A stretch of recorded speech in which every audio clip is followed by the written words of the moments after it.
Hello World, it's Isaac Mori along with Melina Papadopoulos, the Content Cucumber editorial team. And today we were talking a little bit about how the practice of being a professional writer can be both a blessing and a curse in terms of any ambitions you might have to write creatively.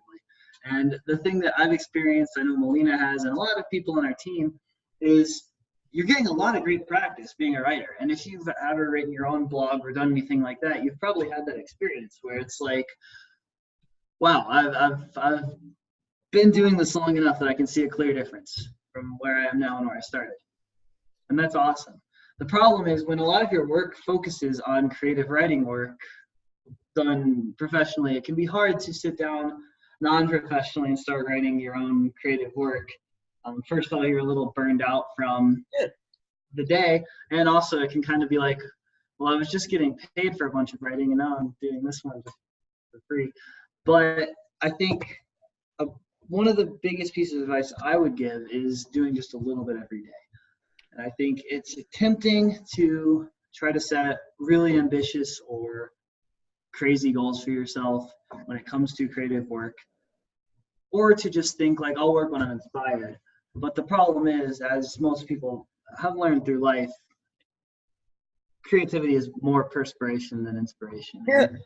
Sitting down and getting it done every day is a really great thing to do. Melina, what advice do you have for people who are trying to write creatively while also being a professional in the writing industry? Yeah, so it definitely can be tricky to juggle both. I mean, I know as experience, I always want to work on my own personal projects, but I might feel a little burnt out from doing my normal everyday work.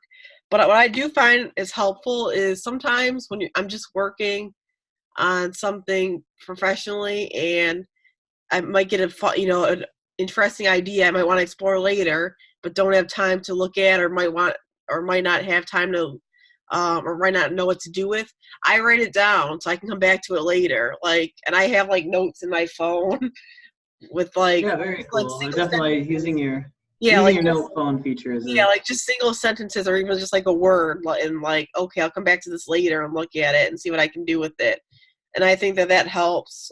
Even though it's not a lot, and you still might have to sit down and force yourself to get started, it's something to get started with, and it's something definitely worth exploring. Because I know sometimes if you don't write it down, you get frustrated with yourself when you go to sit down and work on something. You're like, oh, what was that great idea I had on Wednesday afternoon when I was definitely. Then you can't remember it. So yeah, I think it's easy especially if you're living a busy life, to forget your ideas. So writing stuff down is definitely something I'd recommend, whether that's in your phone app or just old school pen and paper notes, however you feel comfortable doing.